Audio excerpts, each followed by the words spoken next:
나른한 오후 커피 한 잔에 담긴 향긋한 역사를 풀어드립니다. 커피로 맛보는 역사, 커피 인문학자 이기상 교수님과 함께합니다. 어서 오세요. 네, 안녕하세요. 네, 오늘은 일제강점기 홈카페 문화를 소개해 주신다고 하셨는데요. 네. 인류가 집에서 직접 이렇게 커피를 만들어 마시는 문화는 언제부터 시작된 거예요? 예, 뭐 요즘은 커피를 집보다는 커피 전문점인 카페에서 즐기는 게 일반적이죠. 네. 그런데 사실 커피라는 음료가 처음 탄생한 후 일정 기간 동안은 사람들이 커피를 즐긴 장소가 가정이었습니다. 뭐 인류가 커피라는 음료를 알게 된 게 15세기 중반이었으니까 우리나라로 따지면 세종시대, 유럽은 중세 동로마 시대, 그리고 이제 아랍은 오스만 제국 시대, 중국의 명나라, 중남미는 이 마야 문명과 잉카 문명 시대에 커피가 처음 만들어졌어요. 네. 600년쯤 됐습니다. 이 커피라는 음료를 처음 마신 사람들은 아라비아 반도 남쪽, 지금 내전을 하고 있는 예멘에 거주하던 이슬람 교도들이었고요. 이 커피가 이제 아랍 세계로 퍼지면서 커피 하우스가 처음 등장한 거는 커피가 처음 인류 세계에 나타난 지 한 50년쯤 지난 1500년경. 였고요. 네. 이 장소는 아라비아 반도 중간에 있는 메카였습니다. 이곳에 이제 이집트, 뭐 튀르키예, 페르시아, 인도, 뭐 인도네시아 등으로부터 많은 순례자들이 모여드니까 사람이 많으니까 시장이 만들어지고 이곳에서 이제 커피를 파는 전문점이 열린 건데요. 이름이 카흐베 하네였습니다. 카흐베 하네 뜻이 뭘까요? 알아보일 것 같긴 한데요. 커피집 뭐 이런 뜻일까요? 예, 커피집 맞습니다. 커피 하우스인데요. 아랍은 아니고요. 튀르키예어입니다. 이 카흐베가 커피, 하네가 집이에요. 네. 이 튀르키예가 이 아랍 지역을 점령한 후에 남긴 기록에 나오는 이름이어서 이제 아랍어가 아니라 튀르키예어로 전승되게 된 거죠. 커피 하우스가 생각보다 굉장히 일찍 등장했네요. 네, 이때 등장한 이후에 이제 오스만 제국의 수도인 콘스탄티노플의 커피 하우스가 생긴 게 1554년이라고 하는데 이 당시에 600개 정도가 있었다고 하니까 뭐 대단하죠. 유럽 최초의 커피 하우스는 다시 그로부터 100년쯤 지난 1640년대와 50년대에 베네치아, 런던, 뭐 파리 등에 등장을 했습니다. 이후 19세기 후반과 18세기에 오스트리아, 비엔나, 독일, 함부르크, 네덜란드, 암스테르담 등 유럽 전역으로 이 커피하우스 문화가 퍼져나갔죠. 이 커피하우스 문화가 성장하면서 사람들이 이제 집에서 번잡스럽게 커피를 볶고 끓이고 걸러서 마시는 것보다는 손쉽게 주변의 커피하우스를 찾게 됩니다. 이 전문가가 만드는 커피가 집에서 만드는 커피보다 맛있기도 했고 네. 또 일반인이 커피 재료를 구입하는 것이 쉽지도 않았거든요. 그러다가 어느 순간 이 집에서 커피를 만들어 마시는 문화가 급속하게 발전하게 되는데요.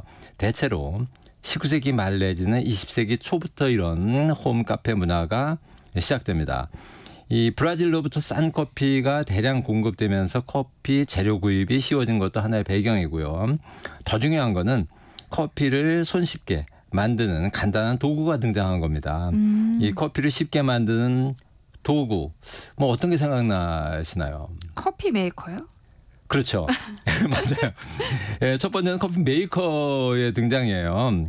이 커피를 만드는 소형 기계죠. 이 커피 메이커는 19세기 초반에 그러니까 200년 전이에요. 프랑스에서 개발 붐이 있었습니다. 이 커피 메이커를 최초로 개발한 사람으로 잘 알려진 인물 중 한 분은 신기하게도 가톨릭 주교세요. 네. 장 바티스트 드 벨로이라는 분인데요. 이 벨로이 주교는 프랑스 혁명 직후에 잠시 가톨릭 탄압이 있자 이제 이 주교직을 사임하고 고향 마을로 돌아가서 조용하게 지냅니다. 10년쯤 은거하면서 커피를 즐기다가 커피 메이커를 개발했는데요. 네. 이분이. 이게 1800년이었어요. 당시 이분 연세가요. 나이라고 하면 안 됩니다. 연세라고 해야 됩니다. 왜냐하면 연세가 무려 91세였습니다. 예, 정말 커피를 좋아하던 분이죠. 이 벨로이 주교의 커피 메이커를 이어받아서 1800년대 중반에 많은 커피 메이커들이 등장하는데요. 예, 당시 커피 메이커 특허를 얻었던 사람들 중 다수가 과학자나 발명가가 아니라 양철공들이었습니다. 네. 이 커피 역사에서 양철공 전성시대라고 제가 이름 붙였습니다. 그런 시대입니다. 이런 분들의 노력으로 커피 메이커가 일반 가정에 보급되기 시작한 것이 19세기 후반입니다. 처음에는 숯불이나 연탄의 열을 이용했는데 20세기 들어서는 이제 가정용 전기가 공급되면서 집에서 아주 쉽게 커피를 내리게 되는 거죠. 이 홈카페 문화가 이렇게 시작된 겁니다. 네. 그러니까 새로운 도구가 새로운 문화를 만든 거네요. 그렇죠. 그럼 홈카페 문화를 발전시킨 또 다른 도구도 있었겠죠? 네네. 이 두 번째는 몇 주 전에 소개해드린 바 있는 종이 필터의 발명입니다. 1908년 독일의 가정주부였던 멜리타 벤츠가 종이를 이용한 커피 여과 방식을 그 아들의 공책을 찢어서 개발했다는 얘기를 해드렸는데요. 이 세계 커피 역사의 혁명적인 변화를 이게 가져옵니다. 멜리타 벤츠 이전에는 뭐 이런저런 천을 이용해서 커피를 걸러 마셨는데 크게 유행하지는 않았습니다. 왜냐하면 천은 종이에 비해 비싸고 또 재사용을 하니까 냄새를 피할 수가 없었거든요. 네. 이 싸고 간편한 종이 여과지의 등장으로 이제 홈카페 문화가 한 단계 업그레이드 됩니다. 뭐 지금 저도 집에서는 이 방식을 주로 사용을 하고 있습니다. 커피 메이커와 필터 그리고 또 뭐 있을까요? 예, 세 번째 도구는 유럽에서 홈카페 문화를 정착시키는데 아주 결정적인 역할을 하게 되는 획기적인 발명품입니다. 이 모카포트인데요. 네. 그거 들어보셨나요? 있어요 저희 집에. 아, 그래요? 네, 저도 커피 좋아하니까요. 네네. 이게 1933년에 이탈리아에서 개발된 가정용 에스프레소 추출 도구인데요. 네. 아시는 것처럼 모카는 원래 예멘의 항구 이름이죠. 커피가 등장한 15세기부터 거의 250년 동안 이 항구가 세계 커피 무역을 독점하는 바람에 모카라는 이름이 곧 커피를 의미하게 되었던 거예요. 그래서 모카빵은 커피 맛 나는 빵이고 모카 케이크는 커피 맛 나는 케이크이고 모카 포트는 커피 만드는 포트를 의미하게 된 거죠. 네. 이 모카 포트는 1인분이나 2인분 정도의 아주 진한 커피를 만드는 도구인데요. 2단으로 되어 있어요. 아래에는 물을 위에는 커피 가루를 넣죠. 그 사이 가운데는 작은 관이 있습니다. 이 아래 부분에 열을 가하면 물이 끓을 때 생기는 그 증기가 물을 위로 밀어 올려서 뜨거운 물이 관을 타고 올라간 후에 위에 있는 커피 가루를 적신 후 다시 관을 타고 내려오는 방식이죠. 네. 1933년에 이탈리아 사람 알폰소 비알레티가 개발했습니다. 이 당시 이탈리아 지배자였던 무솔리니가 자기 나라의 알루미늄 산업 진흥을 위해서 알루미늄으로 된 기계 개발을 권장하면서 탄생된 도구죠. 뭐 지금도 모카포트는 알루미늄 재질을 이용해 만드는 게 대세입니다. 이 작고 저렴한 이 도구의 등장으로 이제 가정에서 쉽게 커피를 내려 마시는 문화가 폭발적으로 성장하게 됩니다. 개발자가 자신의 이름을 붙여서 세운 비알레티라는 회사는 이탈리아의 대표적인 커피 기업의 하나로 성장해서 지금도 있습니다. 네. 지금도 모카포트는 뭐 이탈리아 가정에서 널리 사용되고 있겠죠? 그렇죠. 이탈리아 가정의 90% 이상이 지금 모카포트를 사용하고 있죠. 이탈리아뿐 아니라 유럽 전역에서 커피 애호가들의 사랑을 받고 있는데요. 네. 이 창업자의 아들 레나토 비알레티가 아버지가 창업한 기업을 세계적인 기업으로 성장시켰습니다. 그래서 비알레티사에서 만든 모카포트는 지난 90년 동안 전 세계적으로 3억 3천만 개 정도가 보급되었다고 합니다. 그중에 하나가 제 거네요. 와 있습니다. 유럽의 웬만한 가정에는 하나씩 있다고 봐야죠. 워낙 기계가 작고 이쁜데 또 저렴합니다.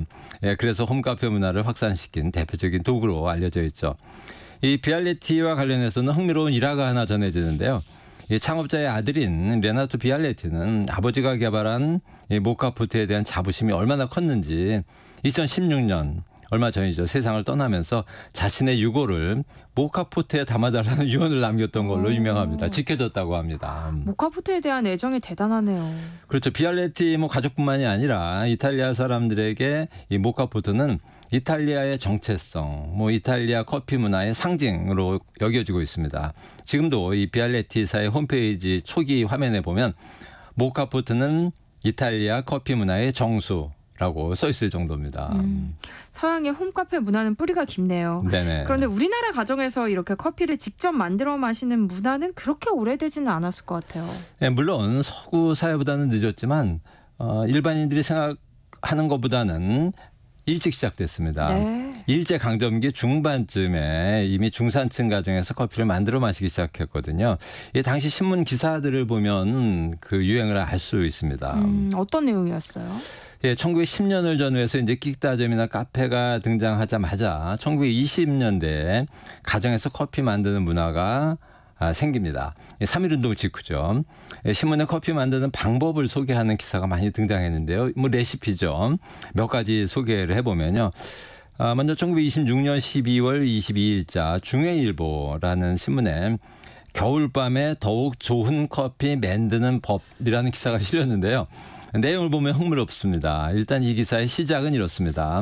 인용을 하면 우리 가정생활도 옛날과 같지 아니하여 새로운 풍속이 많이 생겼습니다. 손님이 오고 아니 오고 간에 차를 다려 먹는 사람들이 많이 있습니다. 그러나 이 차를 만드는 법을 아는 부인이 몇 분이나 되는지는 의문이 올시다. 서양에서는 어느 집에든지 가서 차 한 모금만 마셔보면 그 댁 주부의 솜씨를 안다 합니다. 같은 값을 주고 이왕 만들어 마실 형편이면 맛 좋게 만들어서 먹는 것이 좋은 일이겠습니다. 이렇게 이야기한 다음에 커피 만드는 법이 나옵니다. 거의 100년 전인데요. 이 커피 만드는 법으로 첫 번째로 강조한 것은 과연 뭘까요? 이 신문에서. 뭐 맛이 좋으려면 일단 좋은 원두를 써야 되지 않을까요? 그렇죠. 물론 그때나 지금이나 좋은 원두가 뭐 아주 중요하죠. 그런데 이 신문 기사에서 강조한 첫 번째는 향기로운 내음새를 잃지 않도록 할 것이었습니다. 뭐 그러기 위해서 반드시 지켜야 할 레시피를 이 신문이 소개를 하고 있는데요. 재미있게도 커피 가루와 물의 비율입니다. 네.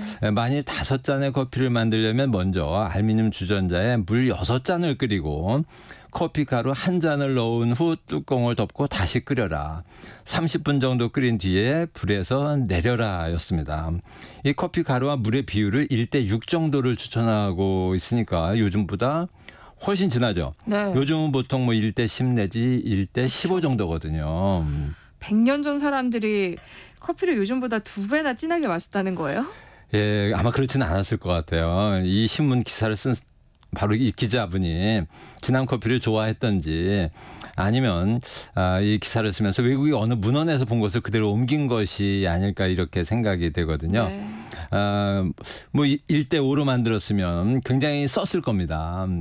그래서 그런지 이 신문은 커피에 무엇을 넣을 것을 권장합니다. 과연 무엇을 넣으라고 권했을까요? 단맛을 내는 설탕? 네, 뭐 설탕을 조금 넣으라고 했는데요. 네. 반면에 우유 넣는 것은 반대를 했습니다. 우유를 넣는 사람도 있는데 그것은 도리어 커피 맛을 좋지 못하게 하는 것으로 피해야 한다라고 썼습니다. 네. 우유는 피하라고 하면서 비슷한 성분의 크림은 넣을 것을 또 권했습니다. 커피 20잔에 크림 1잔 정도를 권했는데요. 왜 그러냐면 크림값이 비싸니까 조금만 넣는 것이 좋다는 얘기였습니다. 예, 아시는 것처럼 크림은 우유에서 걸러낸 유지방이죠. 그렇죠. 또 다른 기사에는 어떤 게 있었어요? 네, 커피에 대한 대중들의 관심에 부응해서 원두 소식도 당시에 많이 등장합니다. 1927년 12월 29일자의 매일신보는 브라질이 세계 커피 소비량의 6할을 생산한다는 소식, 그리고 품질이 좋은 커피는 아라비아, 자바, 수마트라, 실론, 마다가스카르, 아이티, 콜롬비아 등에서 나온다는 소식 등을 소개하고 있습니다. 이 당시 우리나라에 수입되는 커피는 주로 브라질과 자바산 커피였죠. 그리고 1930년 2월 6일자 중해일보에는 가정에서 커피차를 만드시려면이라는 제목의 기사가 실렸는데요. 네. 내용을 보면 첫째, 이 커피를 사와서 양철통을 일단 열고 나면 습기에 젖지 않도록 반드시 다른 그릇에 옮겨둘 것을 권했습니다. 그리고 커피 원두 보관 용기로 금속재보다는 도자기나 유리 제품이 좋다는 점도 강조했는데요. 뭐 요즘도 커피를 집에서 제대로 즐기려면 반드시 지켜야 할 네. 좋은 습관이죠. 한번 개봉을 하면 습기에 노출되지 않게 좋은 밀폐 용기에 보관해야 됩니다. 네. 그리고 이 신문은 둘째로 커피 가루의 분량을 정확하게 계산해서 만들어야 한다는 것을 권하고 있습니다. 눈짐작으로 양철통에서 덥석 부어가지고 만드는 것은 좋지 않다. 이 신문은 구체적으로 1파운드의 커피 가루로 40인분을 만드는 것이 정량이라고 추천을 했는데요. 커피 한 잔에 10g의 원두를 넣으라는 거죠. 요즘 커피보다는 약간 약한 정도고 조금 전에 소개했던 1926년 기사에서 권장한 것보다는 훨씬 약하게 마실 것을 권하고 있는 겁니다. 네. 이 당시나 지금이나 커피 원두와 물의 비율은 사실 원칙이 없죠. 취향에 따라 다양하게 즐기는 게 맞습니다. 이 기사는 세 번째로 주의할 사항으로 커피를 미지근한 물에 탄 후에 데워서 마시는 것은 커피의 향을 날려보내는 것이므로 피해야 한다.